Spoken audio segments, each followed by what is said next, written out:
Hey, what's up, guys? I'm Sarah. And I'm Nate, and you're watching SaraNate. Today, we are ranking the creepiest moments in Disney history. Let's face it, as cute and cuddly as Disney is, there have been some downright horror movie moments in Disney history. This is the stuff I talk with my therapist about. Oh my gosh. The creep factor is very subjective, Sarah. What's creepy to you might not be creepy to me. And vice versa. Because of this, we are ranking these based on how much they scared us personally. So if you don't see a moment that creeps you out here, tell us in the comments below what scared you. The rules are Disney animated films only. No sequels, no prequels, no Pixar. And only one moment per movie. We'll be talking about key plot points in this list, so spoiler alert. Let's get creepy. Don't forget to like, comment, and subscribe to SaraNate and hit that bell button so you never miss a new episode. We're going to start our list from Snow White and the Seven Dwarves. And the moment, Sarah, is when Snow White is running through the haunted forest. Honorable mention to the iconic scene where the queen transforms into the old witch. That's scary AF too, but upon rewatching, this one is just creepy to the max. It starts out with the huntsman who was selected by the queen to go kill Snow White. And bring her her heart. And when he comes up on her with his shadow and like the dagger and stuff. She's all like, I can't do it. It's the queen. She wants me to kill you. Run away. Never come back. The fact that this was made for children, I knew it was like the 1930s, but still, this is creepy. Like the trees turn into little claws coming after her. The alligator branches. Yeah, she like falls in the water. And remember, she fell down like that pit and like the eyes of the log and cobwebs, and at the end, she finally like passes out from pure terror. Who wouldn't? They had a ride of this in Disney World called Snow White's Adventure, but it was too scary for the kids who would go on it that they had to rename it like Snow White's Scary Adventures or something just to let them know that ish was gonna go down when they go on this ride. They don't make them like they used to.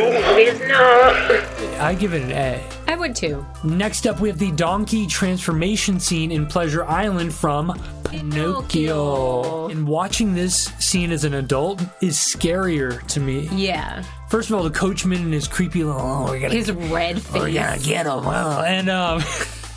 And he has an island, an underground ring, like, I'm not even gonna say the name, hint, hint, but he's got this underground operation where he kidnaps little boys. He brings delinquent boys specifically. They give them all of the vices they could want. Smoking, drinking, gambling, stuff a 10-year-old. Yeah, they're 10. What are they doing that for? They're out here doing big boy things. Doing like Grand Theft Auto stuff. Yeah, it was GTA before GTA. That's what they were doing. Ew. The image that I can never get out of my head, Sarah, is when the boy turns into the donkey. And his hands go up to Pinocchio for help and then turn into hooves.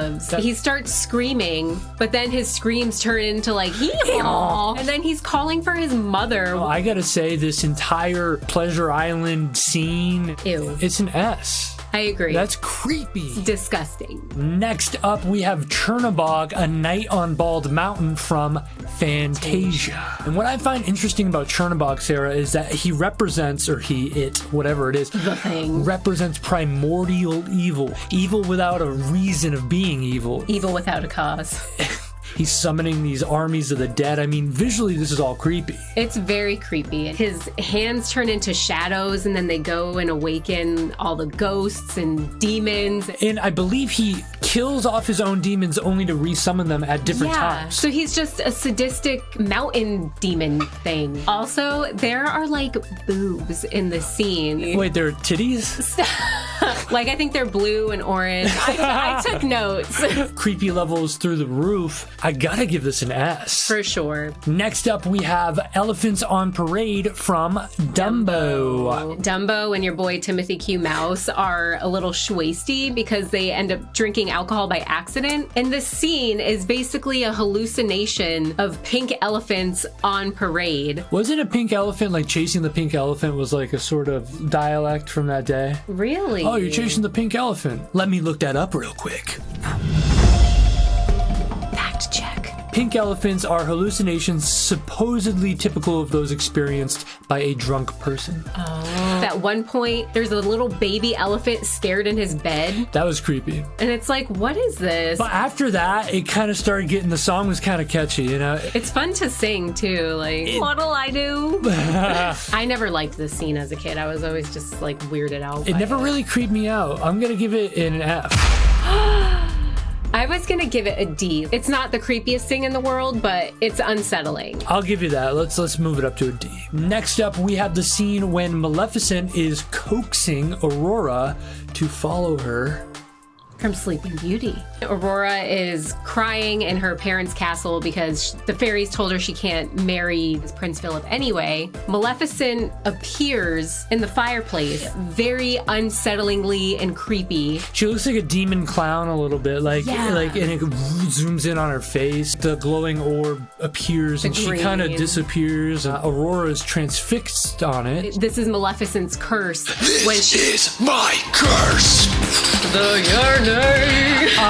To me, this is like peak golden age Disney animation, and it's just awesome. Every time we review Sleeping Beauty, we end up being like, damn, this was good. Really good, and it's kind of like overlooked. Yeah. Maybe we can do like a most underrated or underappreciated list. Who knows? Let us know if you want to see that. For this scene, I would have to give it like a high B. I think that's perfect. Next up, we have the summoning of the dead from the Black Cauldron, literally from the movie The Black Cauldron. This takes place after Taryn and Ellen Wee are all tied up and doing stuff like this. Like, oh, what's going to happen? And the old man. Oh yeah, and the old man. Fludor, or whatever his name is. And they can only spectate as the Horned King literally throws in a dead corpse.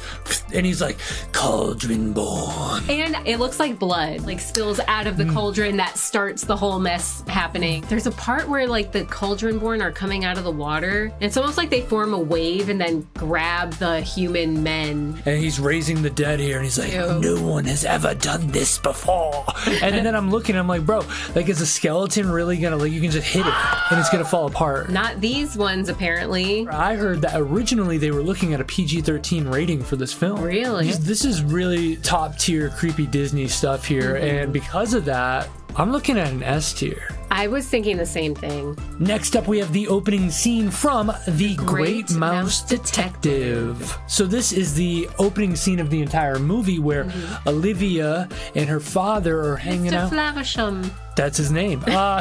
It's a really cute moment that then gets interrupted by absolute terror and creepiness. I like the mistiness of the London streets, and it's like, ooh, London fog. Something's about to go down. And all of a sudden, the door handle starts jiggling like crazy. The father puts Olivia in like a cupboard under the sink or something. And what's creepy is it's almost like her point of view there, like from the cupboard. She doesn't know what's happening. The thing that really got me as a kid was when Fidget's like, he just bashes through the door. It shows the shadow of him like pummeling him. That's pretty creepy. That's dark. So I don't think it ranks as high as some of these other classic moments here. I'm gonna give it right in the middle here with a C. I think that's fair. Next up, we have Ursula in her giant form from The Little Mermaid. So this creepy moment takes place during the finale of the movie after Ursula's eels have been killed. And she inks herself because she's basically so upset. And as she's inking, she's like becoming bigger and bigger, just like this. And her voice starts getting deep and creepy, and she's maniacally laughing and stuff. And I love when Ariel and Eric are like on the water, and then like they're in her crown comes up when she's just like that behemoth with a trident, and like the camera angles of her face and stuff. Yeah, it's very almost like Uncanny Valley because her face is just still, but her eyes are like moving down and looking at them with it's weird. I'm gonna give this an S. There's just something about it that to me isn't as creepy as the other three. As these other three? Yeah. Okay, you swayed me. We'll give it a high A over our girl Snow Whizzle. Next up, we have Clayton's death from Tarzan. So this is the finale of the movie. Tarzan is fighting Clayton in a sea of vines hanging from the trees. And Tarzan, to throw Clayton off, just like throws a whole bunch of vines at him and he becomes in an entanglement within the trees. And then Clayton kind of has this moment where he's like, "Rah," and he goes berserk, trying to cut himself out.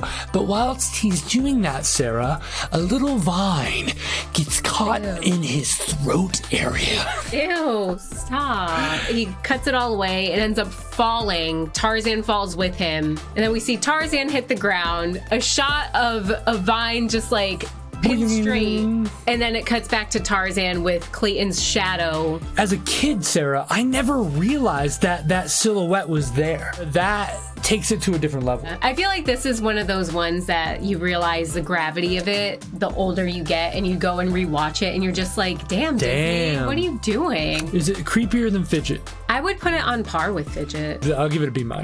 I'll agree with that. Next up, we have Dr. Facilier's death from The Princess and the Frog. So this takes place after Tiana in frog form is like, yo, hold up, it's mucus. It's mucus. And then she takes the talisman, instantly destroys it, and then all of a sudden, like within 1 second, Sarah, the voices are like, boom, boom, boom, boom. It's like, bro, they were like waiting for Facilier to drop the talisman right there. They're like, bro, we know some issues about to go down. We know you don't got your debts. All the creepy things in the world come after him and just start literally dragging him into hell. To the other side. And then what really tops it off is the tombstone, I think, at the end. It's where like it's his face petrified into it. For me, modern day Disney, it doesn't get much darker than this. I think it's solid. I would give this an A. I would give it an A as well. Yeah. Finally, we have when King Candy transforms into a Cybug from Wreck-It Ralph. Once again, Sarah, this takes place in the finale of the film. Ralph basically is trying to destroy Diet Cola Mountain to get rid of the Cybugs.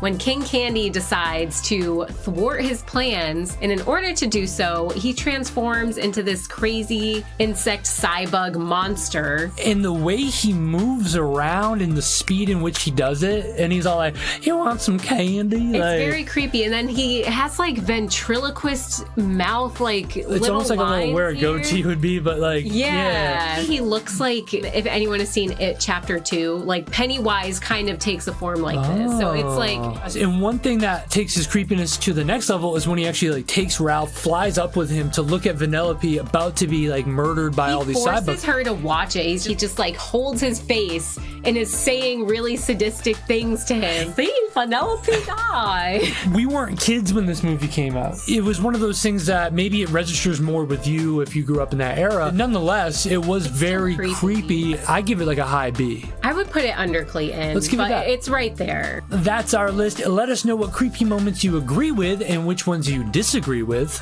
And let us know which ones you would have put on the list. Make sure to subscribe to SaraNate and hit that bell button so you never miss a new episode. That's all the time we have for today, guys. We will see you next time.